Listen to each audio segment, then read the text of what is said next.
Assalamualaikum warahmatullahi wabarakatuh. Ketemu lagi dengan saya Pablo Benua, tentunya di The Lawyer channel YouTube Prayutami dan Benua.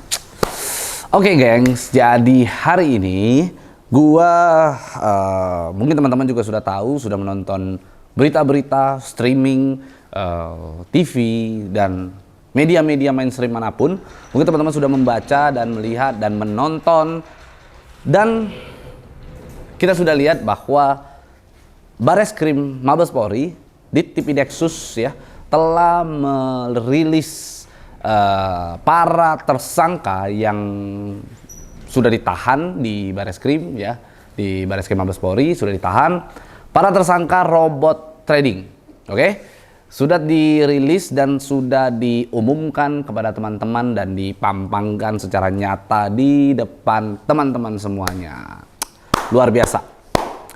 Kita harus ucapkan apresiasi yang setinggi-tingginya kepada Bareskrim Mabes Polri di Ditipideksus ya, terutama di bawah kepemimpinan Pak Wisnu Hermawan ya. Bang Wisnu ini adalah orang yang luar biasa, hebat ya.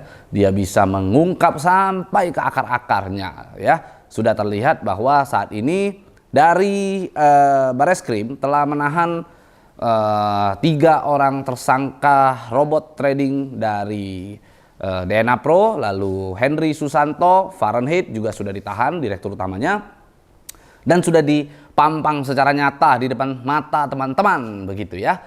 Pertanyaan gua, mana nih orang-orang yang kemarin tidak sependapat begitu, yang katanya bahwa wah ini Pablo nih hanya mau cari panggung lah, wah Pablo ini omongannya ngarang lah, ngaur lah, ada yang mau nantang saya taruhan lah, wow itu semuanya sia-sia begitu. Oke, jadi intinya begini gengs, gua akan memberikan informasi yang mungkin teman-teman banyak yang tidak tahu begitu ya.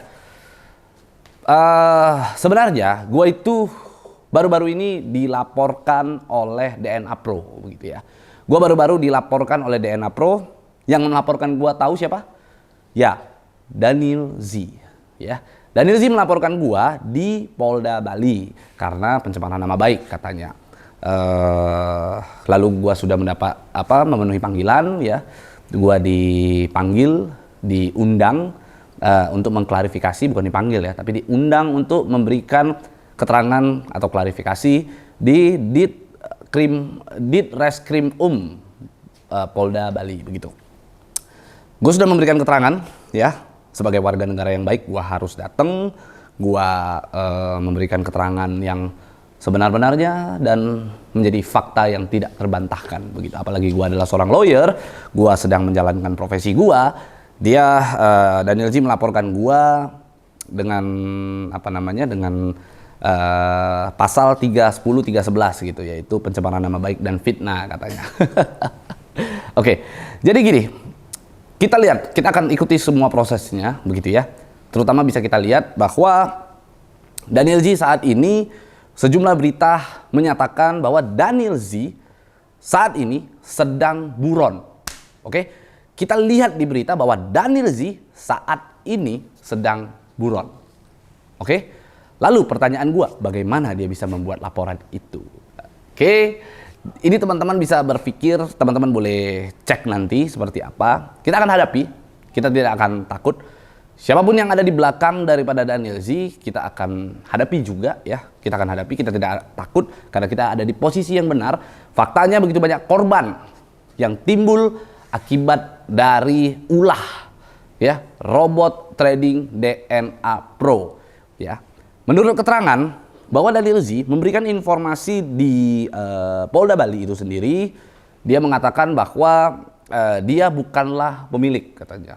Dia bukanlah pimpinan di DNA Pro ya. Dia mengungkapkan bahwa Daniel Z adalah hanya seorang motivator yang diundang oleh pihak DNA Pro begitu. Itu yang dikatakan begitu. Mungkin teman-teman tahu gitu ya, di luaran sana begitu. Daniel Z itu jabatannya apa gitu di DNA Pro. Di sejumlah berita, di sejumlah media, Daniel Z jelas memberikan keterangan yang terang benderang bahwa dirinya adalah business development Business of Development Director di DNA Pro begitu ya. Business Development Director. Yang mana Director itu artinya direktur. Direktur itu ya artinya pimpinan begitu. Nah, dia tidak terima ketika kita dari saya setiap pelaporan saya baik itu di Polda Bali, di Bareskrim, di Polda Metro, dimanapun selalu mencantumkan nama dia dan mencantumkan statusnya dia adalah pimpinan begitu. Jadi ya kita tinggal buktikan saja begitu. Dia harus membuktikan juga bahwa dia bukanlah seorang pimpinan, tetapi dia hanyalah seorang motivator. Dia harus buktikan itu. Tapi faktanya sudah jelas dan terang benderang dia adalah di sejumlah berita sudah jelas bahwa dia menyatakan dia adalah business development director begitu. Jadi ya sudahlah. Gue juga nggak terlalu pikirkan ini laporan polisi. Gue hanya sebagai warga negara yang baik, apalagi gue sebagai lawyer, ya gue harus memenuhi itu gitu. Apalagi yang dipermasalahkan Daniel Zee adalah gua melaporkan dia begitu. Ya itu hak semua orang ya. Itu adalah hak semua orang. Apalagi gua adalah seorang lawyer, gua terima kuasa, gua sedang menjalankan profesi gua begitu. Ya terserah lah dia mau berpikiran apa, itu urusannya dia gitu. Yang pasti hari ini sudah terlihat founder dia gitu ya. Sudah jelas ditahan di Bareskrim. Founder-foundernya yang ada di DNA Pro ini sudah jelas ditahan di Bareskrim begitu. Sehingga apalagi yang harus gua sampaikan begitu. Artinya DNA Pro ya scam. DNA Pro ya sudah jelas begitu. Merugikan banyak orang. Ada dugaan tindak pidana di sana. Lalu gua harus diam begitu. Sementara ada klien yang memberikan gua kuasa begitu. Ini untuk informasi ya kepada teman-teman ya, bahwa gua beberapa waktu yang lalu gitu ya, ada sempat salah satu orang, gua nggak bisa sebut namanya begitu ya, itu menghubungi gua nggak tahu dia itu benar apa tidak ya. Nah, tapi gua nggak tahu, tapi dia menghubungi gua, yang mana orang tersebut juga adalah orang yang selama ini teman-teman bisa lihat di Instagram, di Instagramnya dia sering memposting tentang robot trading juga begitu, seolah-olah dia anti lah gitu ya dengan robot trading juga ya. Jadi dia menawarkan gua, katanya ada seseorang yang menghubungi dia gitu ya, dan menawarkan sejumlah uang ya, gitu. Ada Pak Chandra Teja katanya ditawarkan, ada Abraham Santoso juga ditawarkan, lalu dia juga mengatakan Roy Sakti juga ditawarkan begitu melalui dia, satu pintu gitu, menawarkan uang ya nggak gede sih, kecil gitu ya. Itu juga lucunya menurut saya ya, menawarkan uang gitu untuk kita itu bungkam, tidak lagi membahas tentang DNA Pro begitu. Dia sempat beberapa kali menghubungi saya. Dia minta nomornya Pak Chandra Teja dari gua, tapi gua tidak berikan. Gua nggak tahu dia dapat dari mana ya, gua nggak ngerti. Lalu dia sampaikan ke gua bahwa bisa nggak ngomongin ke Pak Chandra Teja. Ya coba nanti gua akan sampaikan begitu. Gua akan sampaikan ke Pak Chandra Teja, gua bilangnya begitu. Ya Pak Chandra Teja sendiri ya jelas menolak itu kan begitu. Nah, pada saat dia tanyakan ke gua tanya sama dia, tujuan ini uang untuk apa, ya kan? Kalau dia katanya untuk membungkam ya agak sedikit aneh kalau menurut gua. Sehingga gua sampaikan, masa sekecil itu, gua tes lah, gua tes. Ya jangan segitu dong. Jadi dia mau ngasihnya itu katanya cuma 200 juta. Wow, masa gua dikasih 200 juta kan lucu gitu. Nah, ujung-ujungnya ditawarkan katanya 1M, satu paket. Gimana lah gua nggak ngerti lah. Intinya dia ada bahas begitulah. Nah, ya gue bilang gue nggak mau gitu. Intinya gue nggak mau gitu, tidak gitu. Lalu gue sampaikan juga kalau mau ya 1M sini gue sendiri. Nah, gue testing begitu, gue coba begitu. Tapi dengan catatan 1M sendiri gue pengen ketemu. Tujuan gue tadinya itu gengs, kalau dia ketemu itu gue mau tahu dia itu siapa begitu. Gue mau tahu nih orang siapa gitu. Jadi gue bilang kalau mau 1M sini gue sendiri. Ya kan, ditambah lagi gue megang LP banyak nih, gue bilang coba ayo 1M gue sendiri suruh dia ketemu sama gue mau ketemu sama orang yang dimaksud begitu. Karena kan kita harus hati-hati sekali ya, gue harus lihat begitu, dan gue tidak akan bodoh menerima uang itu gitu. Jelas gue jelas gue taruhan, ditantang taruhan dengan co-foundernya DNA Pro saja pada saat awal-awal sekali saja. Gua menang aja gua nggak mau terima tuh duit gitu. Apalagi ini kan lucu gitu ya. Ya intinya begitulah. Jadi inilah perjalanannya robot trading, gengs. Inilah perjalanannya robot trading. Bayangkan kalau anda sekalian yang ada di luaran sana tiba dulu itu mendengar omongan kami ini. Coba. Bayangkan dulu itu kalian itu mendengarkan omongan kami, percaya dengan omongan kami, Anda tidak terjerumus di lingkaran robot trading ini begitu. Maka ya uang Anda akan selamat begitu. Anda tidak akan ya sampai mengalami kerugian begini. Tapi faktanya hari ini Anda rugi gitu. Ya sudahlah, kalau menurut gua kita ikutin saja proses hukumnya. Kita jalanin, nanti kita lihat gitu. Apakah uang Anda akan kembali apa tidak? Mudah-mudahan kita doakan kembali. Kita akan perjuangkan. Kita akan perjuangkan uang Anda begitu ya.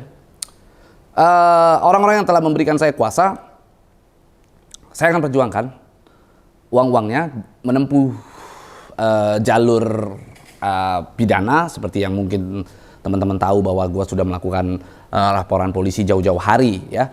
Gue berani klaim bahwa Pablo Benua adalah orang pertama yang melaporkan DNA Pro gitu ya. Itu aja tuh ya. Pablo Benua adalah orang pertama yang melaporkan DNA Pro. Itu klaim dari Pablo tuh ya. Gue berani klaim itu. Intinya adalah gua bekerja tuh silent gitu, silent, tapi on target aja gitu. Yang pasti hari ini DNA Pro sudah founder-foundernya sudah sebagian ditangkap, ditahan begitu dan ditetapkan sebagai tersangka begitu ya. Ya tinggal kita lihat proses hukumnya. Nah kalau setelah jalur pidana tersebut sudah dijalankan, ya kita nanti bisa menempuh jalur perdata setelah ada putusan daripada pengadilan. Setelah ada putusan pengadilan, nanti kita akan gugat gugat menuntut kerugian yang dialami oleh sejumlah pihak. Dan nanti kita akan upayakan memasukkan amar putusan begitu ya. Kita akan menyampaikan bahwa kami meminta agar majelis hakim pada saat persidangan nanti mencantumkan di amar putusan yaitu mengembalikan sebagian besar kerugian daripada korban-korban begitu. Kerugian yang dialami oleh para korban yang nantinya bisa diambil begitu. Ya itu sih kurang lebih. Jadi sebenarnya masih banyak jalur. Ya jangan putus harapan, jangan merasa bahwa ini sudah diproses hukum, sudah di polisi, nanti gimana uang nggak akan kembali. Nggak, masih tetap bisa kembali. Kita ada jalur-jalur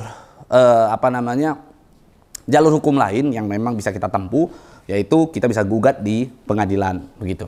Atau nantinya sebagai korban Anda bisa memohon kepada pengadilan untuk memberikan penetapan pengembalian kerugian, atau nanti bisa juga pengembalian itu dimasukkan ke dalam amar putusan yang tercantum nanti pada saat divonis atau putusan para terdakwa kasus robot trading ilegal tersebut begitu. Oke, gengs, itu aja yang akan gue sampaikan update terbaru tentang robot trading. Gimana? Masih nggak percaya sama Pablo? Oke, itu aja dari gue. Jangan lupa untuk di-subscribe, di-like, dan di-komen. Dan jangan lupa juga untuk di-share agar kita dapat berbagi informasi untuk Indonesia yang lebih baik. Saya Pablo Benua, ciao.